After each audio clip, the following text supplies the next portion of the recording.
Yanto tak menyangka dalam perjalanan hidupnya akan berada dalam markas kelompok bersenjata yang hidup bergerilya di hutan belantara, bertemu dengan orang-orang berambut panjang lengkap dengan senjata berbagai macam merek. Tidak ada dalam kamus kehidupan Yanto, tapi kini menjadi kenyataan. Yanto benar-benar berada di Komando Gerakan Aceh Merdeka wilayah Aceh Timur. Dengan mata tertutup, Yanto dibawa sampai ke markas GAM. Tangan Yanto sempat dibuka sebentar borgolnya. Dituntun oleh salah seorang anggota GAM, tangan Yanto disuruh meraba perkakas yang ada di markas tersebut. Yanto pun meraba satu persatu besi batuk itu. Yanto tidak mengetahui pasti berapa jumlahnya. Namun sangat banyak sekali. Senjata itu milik pasukan GAM untuk berperang melawan aparat.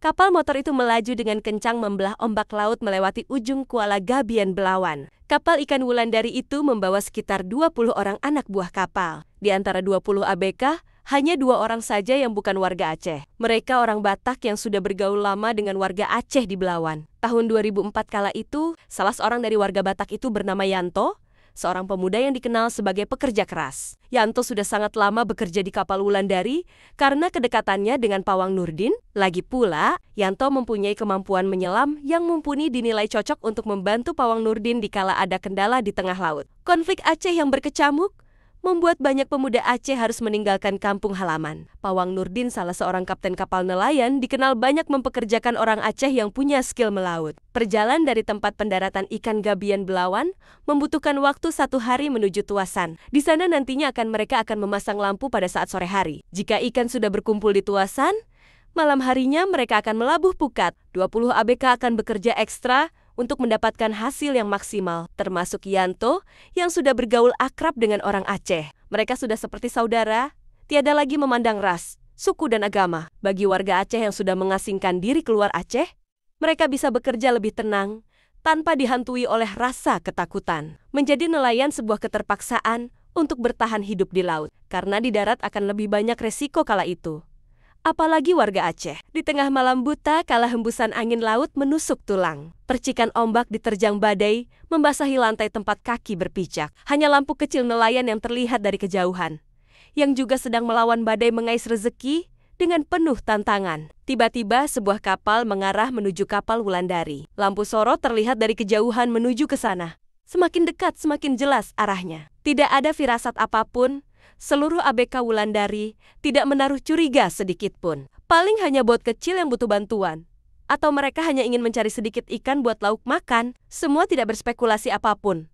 Karena sudah sering terjadi sesama nelayan untuk saling membantu. Kapal itu semakin mendekat, melaju sangat kencang di tengah kegelapan malam. Suara angin malam di tengah laut menelan semua bisikan dan kebisingan. Kapal itu mulai mendekat. Lampu sorot telah dimatikan. Beberapa pria berdiri di atas galangan kapal memegang senjata, layak kapal perang yang sedang berpatroli. Awak kapal Wulandari mulai berbisik-bisik. Ada rasa cemas. Mereka khawatir akan perampok atau bajak laut. Namun tidak berhenti untuk bekerja. Jaring pukat hampir selesai dinaikkan, ikan-ikan sudah mulai terlihat. Namun pikiran mereka tidak lagi menjadi fokus pada hasil tangkapan malam itu, tapi lebih kepada sebuah kapal asing yang dihuni oleh beberapa pria bersenjata. Jika mereka hanya sekedar meminta ikan tidak ada masalah, tetapi jika hal yang lebih parah terjadi, semua terdiam dalam panjatan doa yang tak henti. Pawang Nurdin keluar dari kamar tekong, menatap kapal itu tanpa bicara. Selesai semua ikan dinaikkan. Seorang pria bersenjata OK-47 naik ke dalam kapal Wulandari. Wajahnya sangar, kulitnya hitam manis berambut panjang. "Mana Pawang?" tanya pria itu. Pawang Nurdin yang sudah dari tadi berdiri mematung, lalu menjawab, "Saya Pawang." Kemudian pria itu memberikan perintah. Semua yang ada di dalam kapal, silakan jongkok kepala menghadap ke bawah. Tidak ada satupun yang membantah. Semua ikuti arahan, kecuali Pawang Nurdin yang sudah dalam pengawasan pria tersebut. Tiba-tiba beberapa pria bersenjata lainnya juga ikut naik ke kapal Wulandari. Sebagian mereka terlihat memakai pakaian loreng dengan senjata laras panjang berbagai macam jenis. "Siapa di sini yang warga Aceh? Tunjuk tangan," kata salah seorang dari pria bersenjata itu. 18 orang mengacungkan tangan ke atas. Mereka pun tersentak dan berkata, "Aceh Mandum Lago, artinya, kok Aceh semua ini?" Tanya pria bersenjata itu. "Mana di antara kalian yang suku Jawa?" Lanjut pria itu. Tidak ada seorang pun yang tunjuk tangan. Lalu mata pria itu tertuju pada dua laki-laki yang sedang jongkok dari tadi. Mereka pun bertanya, "Ini suku apa?" "Batak, Bang," jawab dua pria itu. "Silahkan berdiri." Mendapat perintah berdiri, lalu semuanya berdiri. Suasana tidak lagi tegang, tapi mereka belum memulai interaksi yang bersahabat. "Kami ini dari Komando Gerakan Aceh Merdeka Wilayah Perlak Aceh Timur. Kondisi kami sedang terjepit akibat operasi militer Indonesia Jawa. Sebagian kami masih bertahan di hutan untuk berperang, dan sebahagian lagi harus mencari bekal ke laut. Jadi kami ini bukan perampok. Kami para pejuang. Aceh harus merdeka dari Indonesia. Semua bangsa Aceh harus mendukung perjuangan ini. Bagi yang bukan warga kami harap jangan ganggu perjuangan kami. Jika tidak kalian akan berhadapan dengan kami, hidup atau mati." Pria itu berpidato panjang di atas kapal Wulandari, sambil memegang senjata yang dikawal oleh beberapa rekannya yang juga pakai senjata. "Malam ini kami harus membawa pulang uang 1 miliar.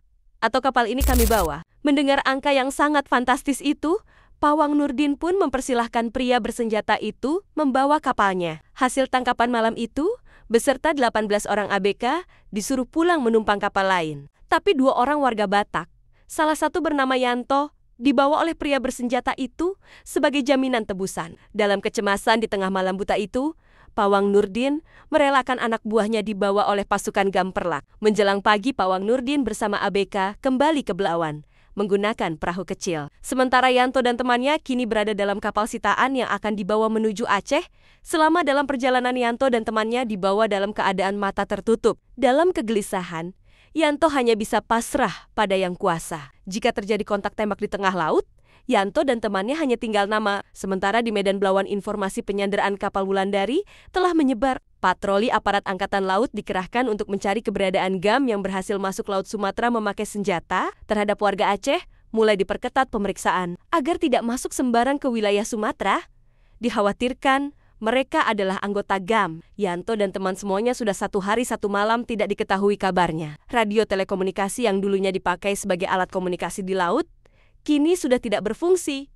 Hanya satu harapan, semoga Yanto pulang dengan selamat. Menjelang siang, Pawang Nurdin mendapatkan sebuah informasi melalui sambungan teleponnya bahwa Yanto telah tiba di Kawan Perlak Aceh Timur melalui jalan rahasia dan sempat beberapa kali ganti kapal hingga bot kecil. Kini mereka telah dibawa sampai ke sebuah hutan di pedalaman Aceh Timur, tapi mereka tidak tahu pasti kawasannya karena Yanto dibawa dalam keadaan mata tertutup. Lagi pula menempuh jalur yang sangat sulit dilalui yang dikawal oleh beberapa pria bersenjata. Dalam perjalanan menuju markas Gamperlak, Yanto dapat merasakan beratnya perjuangan mereka untuk mencari keadilan. Berbagai medan dilalui oleh mereka untuk bertahan hidup. Laut yang luas, sungai yang deras, jurang bahkan gunung, semua menjadi tantangan dalam berjuang. Sesekali mereka istirahat di tengah hutan sambil mengganjal perut dengan makanan seadanya. Sebatang rokok harus dimatikan berkali-kali agar keberadaan mereka tidak terdeteksi. Perjalanan kini sudah hampir pada tujuan. Dari firasat Yanto, beberapa kali dalam perjalanan mereka melalui pemukiman warga. Namun tidak ada yang dapat disaksikan karena mata tertutup. Pemandu jalan sangat hati-hati dalam mengantarkan rombongan bersenjata itu. Jika dianggap membahayakan, sang pemandu berjalan terlebih dahulu dengan tetap membawa senjata. Sehari lamanya mereka berjalan di hutan semenjak pindah dari kapal.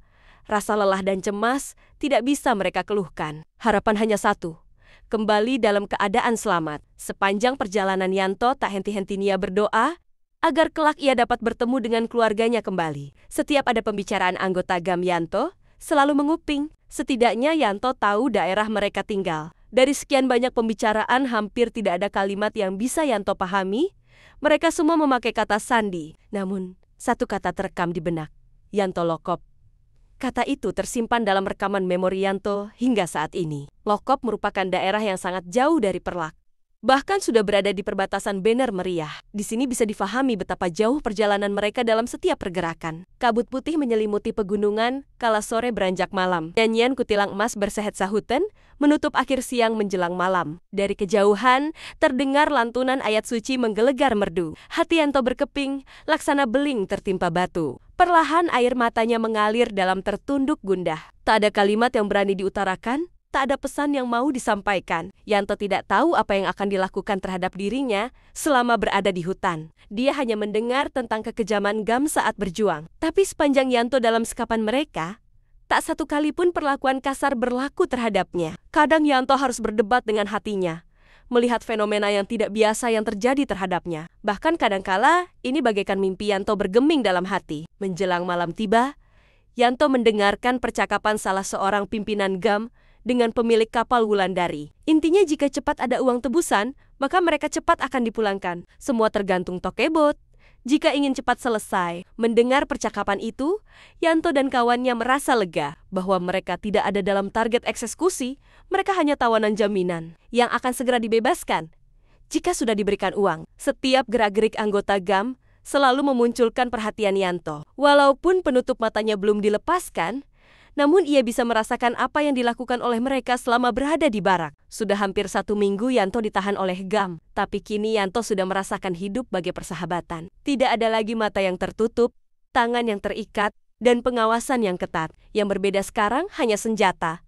Dulu saat Yanto ditutup matanya, pernah disuruh pegang senjata yang diletakkan berbaris di dinding, Yanto pun merasakan sentuhan besi tua itu ratusan pucuk banyaknya. Namun setelah mata Yanto dibuka, senjata itu sudah tidak ada lagi. Semua senjata sudah berada di tangan pejuang. Secara bergantian mereka melakukan patroli, kadangkala menyerang lawan, tergantung perintah atasan. Namun satu hal yang tak dilupakan mereka, yaitu salat. Selesai salat, mereka bermunajat pada Sang Pencipta. Lantunan ayat suci Al-Quran menggetarkan kalbu. Dalam lantunan kalam ilahi, mereka mencari keadilan sambil menahan pedihnya kehidupan rimba belantara. Kini Yanto faham, mereka bukanlah pemberontak.